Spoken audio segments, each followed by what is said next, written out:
Assalamualaikum warahmatullahi wabarakatuh. Bagaimana kabarnya semua? Sehat ya?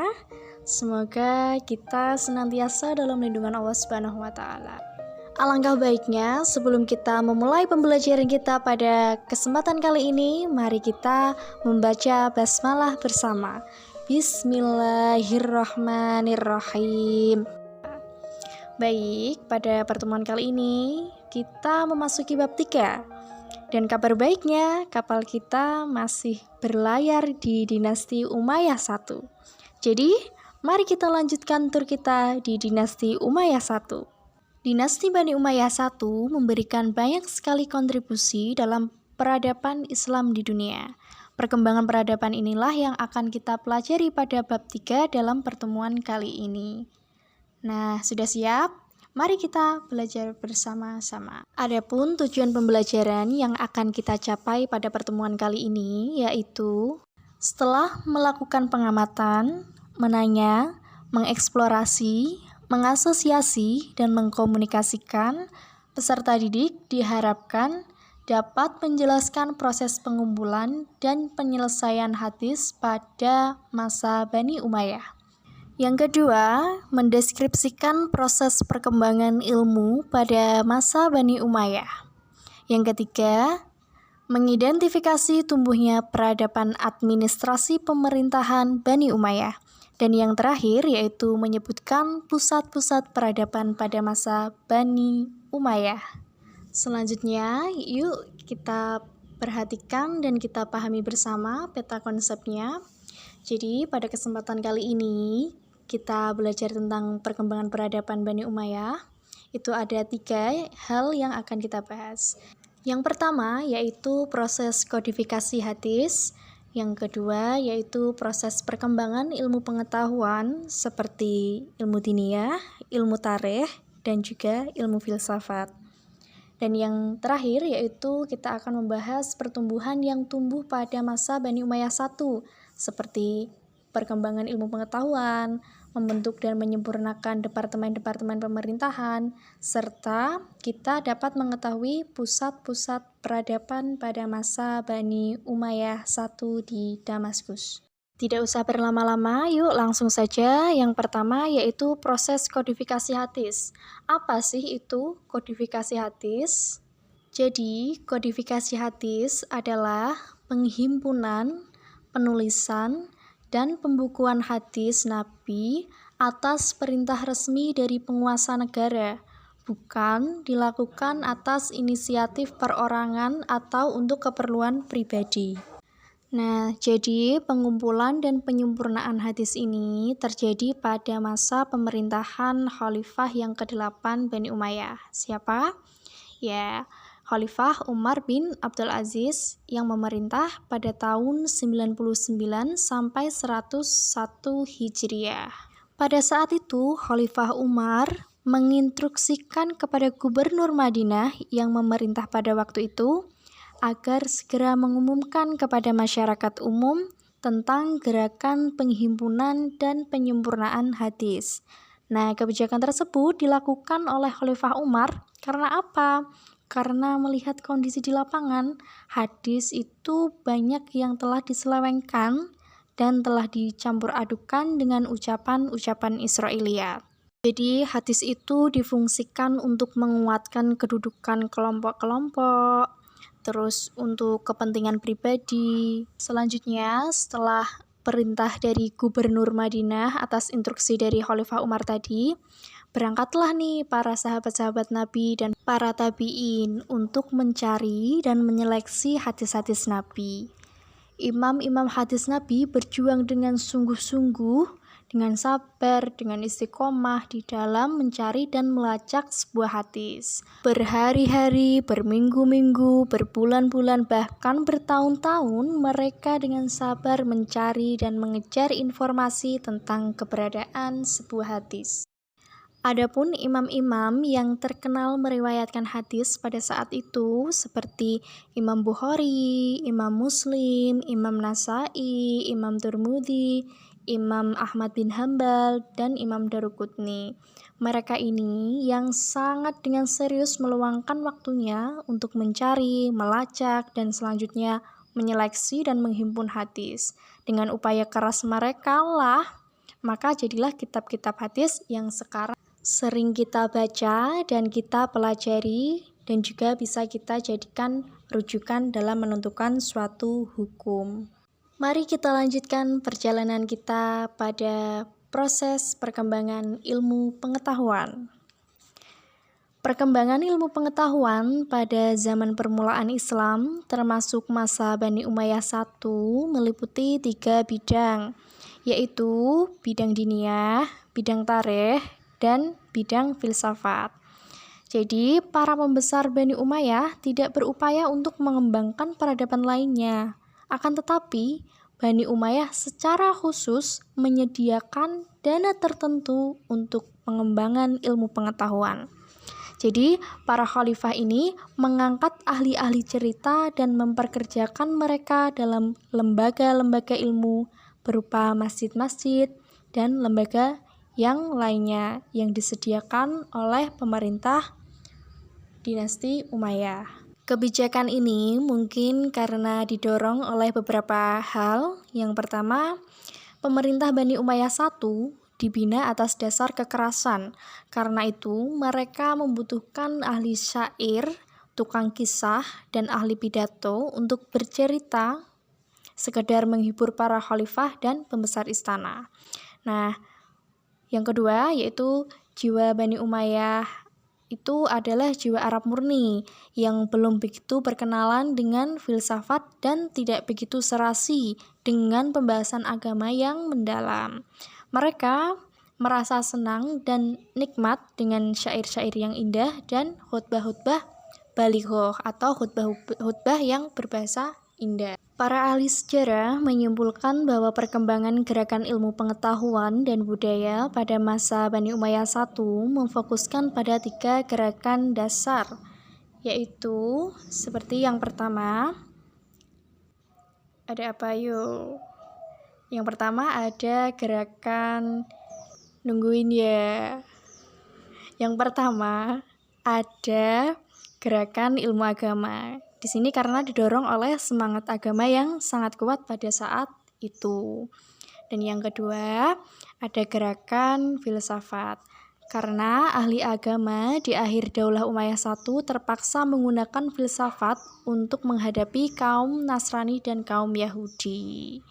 Selanjutnya yang terakhir yaitu ada gerakan sejarah.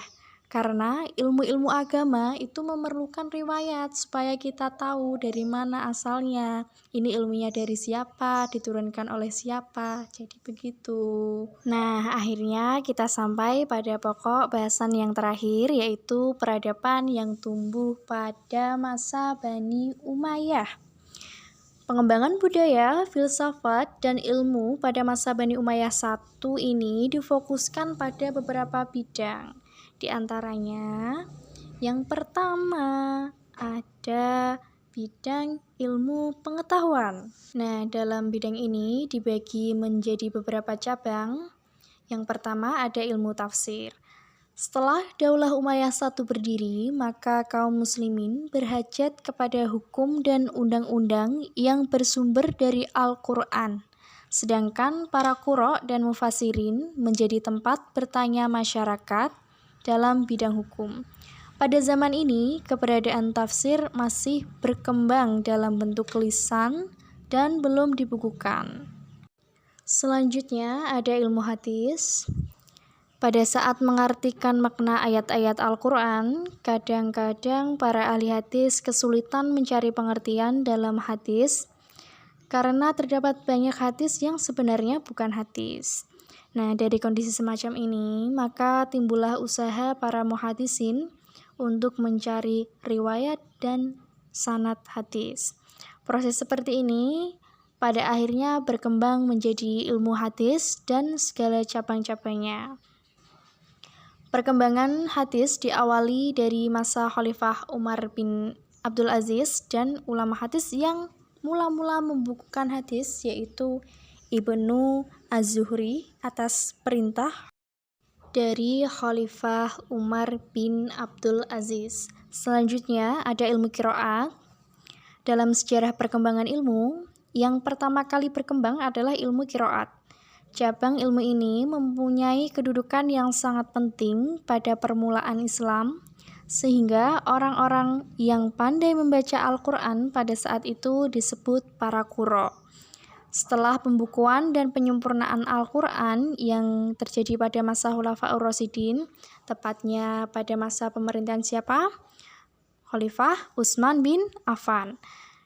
Nah, Al-Quran yang sah dikirim ke berbagai kota dan berbagai wilayah bagian, maka lahirlah dialek bacaan tertentu bagi masing-masing penduduk kota tersebut dan mereka mengikuti bacaan seorang qori yang dianggap sah bacaannya. Akhirnya, dari sinilah muncul dan masyhurlah 7 macam bacaan yang sekarang terkenal dengan nama qiraat sab'ah. Kemudian selanjutnya ditetapkan sebagai bacaan standar. Selanjutnya ada ilmu nahwu. Nah, jadi pada masa Bani Umayyah I itu sangat memperhatikan tata bahasa Arab. Karena apa? Setelah banyak bangsa di luar bangsa Arab masuk Islam dan sekaligus wilayahnya masuk dalam daerah kekuasaan Islam, maka barulah terasa bagi bangsa Arab dan mulai diperhatikan dengan cara menyusun ilmu nahwu. Selanjutnya ada tarikh dan geografi. Tarikh ini adalah ilmu tentang sejarah. Penulisan sejarah Islam dimulai pada saat terjadi peristiwa-peristiwa penting dalam Islam dan dibukukannya dimulai pada saat Bani Umayyah dan perkembangan pesat terjadi pada masa Bani Abbasiyah. Demikian begitu pesatnya perkembangan sejarah Islam sehingga para ilmuwan berkecimpung di dalam bidang itu dapat mengarang kitab-kitab sejarah yang tidak dapat dihitung banyaknya. Selanjutnya ada seni bahasa. Umat Islam masa Bani Umayyah selain telah mencapai kemajuan dalam politik, ekonomi, dan ilmu pengetahuan, qiraat, nahwu, hadis, tafsir, dan juga telah tumbuh berkembang di seni bahasa. Nah, pada masa ini seni dan bahasa mengambil tempat yang penting dalam hati pemerintah dan masyarakat Islam pada umumnya.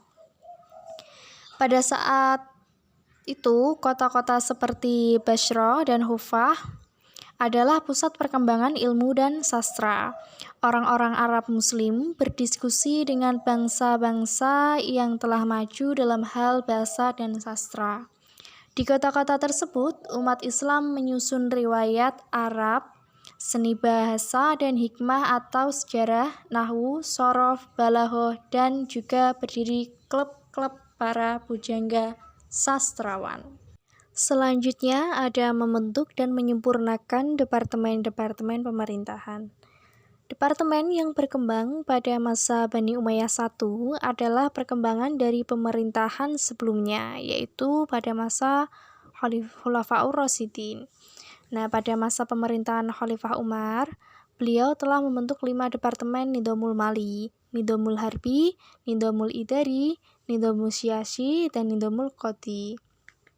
Bentuk departemen ini dikembangkan lagi oleh Muawiyah bin Abu Sufyan dalam bentuk yang lebih luas dan menyeluruh. Departemen atau organisasi yang berkembang pada masa Bani Umayyah I yaitu yang pertama ada Dewan Qadil Qudoh. Fungsinya dan tugasnya mirip dengan Departemen Kehakiman yang dipimpin oleh Qadil Qudoh atau Ketua Mahkamah Agung. Nah, selanjutnya yang kedua yaitu Qudoh al-Aqali, yaitu hakim provinsi yang mengetuai pengadilan tinggi. Selanjutnya ada Qudoh al-Amsar, yaitu hakim kota yang mengetuai pengadilan negeri al-Qada'u atau al-Hisbah. Dan yang terakhir itu ada nungguin ya. Yang terakhir itu ada al-Sultah al-qadaiyah, yaitu jabatan kejaksaan. Selanjutnya, adapun badan pengadilan pada zaman itu terbagi menjadi 3 macam. Yang pertama itu ada apa? Ada al-qada'u dengan hakimnya yang bergelar al-qadi. Tugasnya mengurus perkara-perkara yang berhubungan dengan agama pada umumnya. Yang kedua ada al-hisbah dengan hakimnya yang bergelar al-muhtasib. Tugasnya menyelesaikan perkara-perkara yang berhubungan dengan masalah-masalah umum dan tindak pidana yang memerlukan pengurusan segera. Dan yang terakhir itu ada an-nadhar fil mudhallim dengan hakimnya yang bergelar sohibul atau qadil mudhallim. Tugasnya menyelesaikan perkara-perkara banding dari kedua pengadilan pertama, yaitu tadi al-qada'u dan al-hisbah. Gimana? Masih semangat? Masih semangat ya? Kita lanjutkan. Ada al-kitabah. Nah, al-kitabah ini semacam dewan sekretariat negara yang mengurusi berbagai urusan pemerintahan. Di sini dibagi menjadi 4. Yang pertama ada khatib ar-rosail, yaitu sekretaris urusan persuratan. Yang kedua ada khatib al-kharaj, yaitu sekretaris urusan pajak atau keuangan. Yang ketiga ada khatib asyurtoh, yaitu sekretaris urusan kepolisian. Dan yang keempat itu ada khatib al-qadi atau sekretaris urusan kehakiman. Bosan nggak? Bosan nggak? Enggak kan? Jangan bosan ya. Oke, kita lanjut. Selanjutnya ada departemen yang lahir pada masa Khulafaur Rasyidin yang dikembangkan oleh Bani Umayyah. Yang pertama itu ada An-Nidham al-Idari yang meliputi Dawawin, al-Imarah alal Buldan, Barid, dan Syurtoh. Nah, yang kedua ada An-Nidham al-Mali. An-Nidham al-Mali ini yaitu organisasi keuangan atau ekonomi. Nah, di sini meliputi al-Doroid, Masyarif Baitul Mal. Dan yang selanjutnya ada An-Nidham al-Harbi. Nah, An-Nidham al-Harbi ini merupakan organisasi pertahanan pada masa Daulah Umayyah.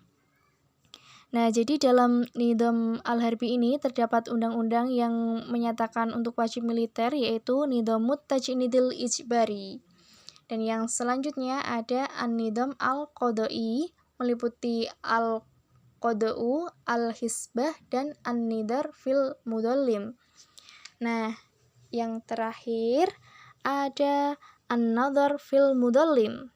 Nah, ini merupakan pengadilan tertinggi yang bertugas menerima banding dari pengadilan yang di bawahnya dan mengadili para hakim dan para pembesar tinggi yang bersalah.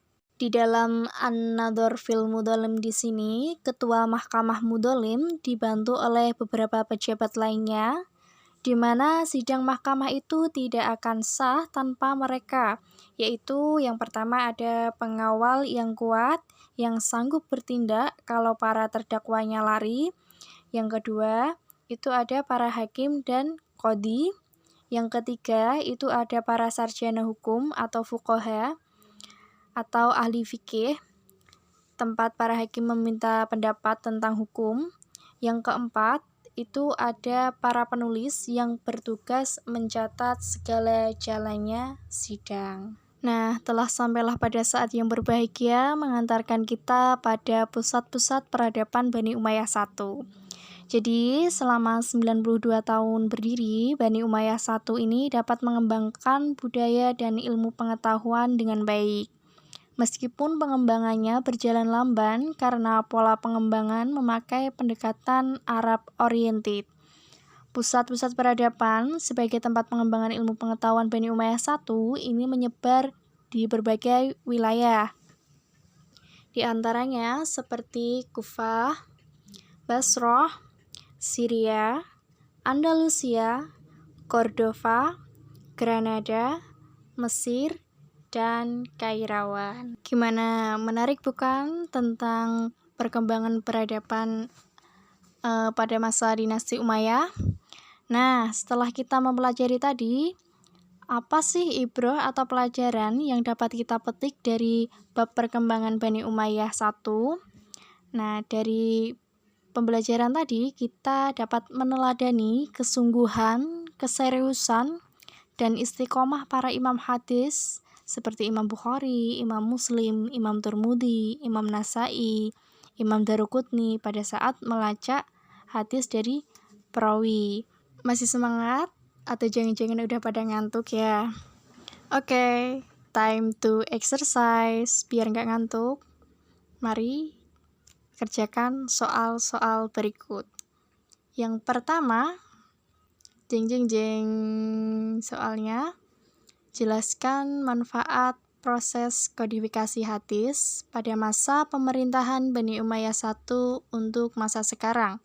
Yang kedua, sebutkan kegunaan 6 kitab hadis yang terkenal untuk kehidupan masa kini. Yang ketiga, adakah ilmu-ilmu yang dikembangkan oleh Bani Umayyah I masih berguna untuk perkembangan ilmu pengetahuan sekarang? Nah, setelah kalian jawab semua, silahkan nanti jawabannya bisa dikirim ke email saya. Terima kasih dan selamat mengerjakan. Mari kita tutup pembelajaran pada pertemuan kali ini dengan bacaan hamdalah bersama-sama. Alhamdulillahirrabbilalamin. Jangan lupa dipelajari kembali. Stay safe, stay healthy. Sampai jumpa di pertemuan yang akan datang. Wassalamualaikum warahmatullahi wabarakatuh.